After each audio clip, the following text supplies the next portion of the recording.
Hey TikTok, what's up? How y'all doing? Welcome back to Deconstructing Labels. This is where we name their words and we flip them to our truth. Episode 4 hits real close to home. Today we are deconstructing the word sneaky and reclaiming it as selective disclosure. So, have you ever been called sneaky just because you didn't want to broadcast your every move? You're working on something big, right? And so it's like a little side hustle or a glow up, and you're in your healing season, and suddenly people have questions like, why you ain't tell me? Or what you hiding over there? What you got going on? Like silence equals shady. You don't post every step, sneaky.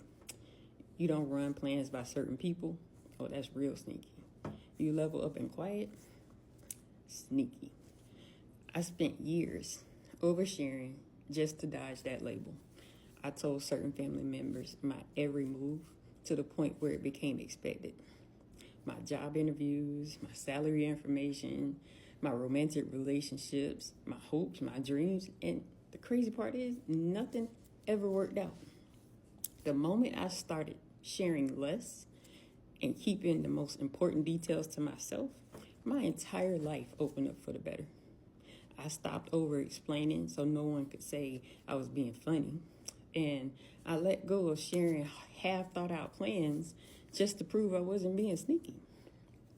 Before that shift, though, my energy stayed drained and my peace got trampled on. And the way I learned how to work through that was through shadow work. It changed everything for me. I learned that sneaky, it was about access. Carl Jung said, until you make the unconscious conscious, it will direct your life, and you will call it fate. That's shadow work. You learn to move in silence until everything is done. You shut out all the noise so you can hear yourself think long enough to figure out who you really are, without those never-ending opinions and concerns of others.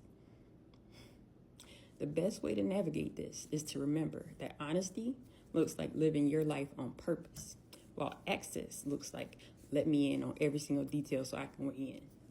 Those are not the same thing, and you are absolutely allowed to control who has access. So, personally, I made a decision. I keep my moves to myself until the work is done, and I only share when it's harvest time and never when it's a seed. I look at it this way. I can love you deeply and still not tell you my next move until they manifest. I can be in community and still hold my breakthroughs private until God confirms the timing. I can celebrate with you later and still move in silence now to dodge the monitoring spirits. I can value your voice and still shield my vision to ensure I do the things that I need to do the way I need to do them. I can be transparent in certain seasons and still selective when protection is the priority. That's not sneaky. That's called wisdom. That's self-preservation. That's honoring the divine timing that I pray for. One more thing I want to talk to you about, those monitoring spirits. Those folks who watch you close, not to celebrate, but to clock your every step.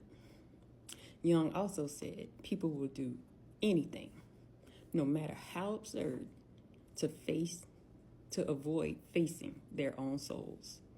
They study your wins, your glow, your breakthrough. And why do they do that? So they can mimic you without doing the work. They see you heal through shadow work, but they skip their own darkness and try to wear your shine like a costume. They peep your discipline. They copy the surface, but never touch the inner healing. That's why selective disclosure saves you. It starves the watchers and feeds the vision. It can literally look like you're playing dead. They think that you're staying shut up in your room all day being lazy, when in actuality, you're up there working on your plan. So when you pop out for real, they look at you like you're a zombie because they gave up on you and left you for dead a long time ago. Today, selective disclosure looks like this. I'm not hiding from fear. I'm not disclosing until it's God's time. And then when I do disclose, it will only be to safe, aligned people and spaces. I listen when my spirit says not yet. I remind myself not everybody needs a front row to my destiny. I share testimonies after, not blueprints before. I choose protection over performance. And they can keep calling me sneaky if they want to, but I'm choosing a different name. I practice selective disclosure. I protect my peace, and I honor my God-given timing. So when they say you're being sneaky, what they really mean is, I don't know your every move like I used to. And I'm okay with that. They say sneaky, I say selective disclosure. So how about you? Have you ever been called sneaky just for protecting your process? Drop your story in the comments so we can deconstruct that label together. And Deconstructing Labels episode 4 is dropping soon.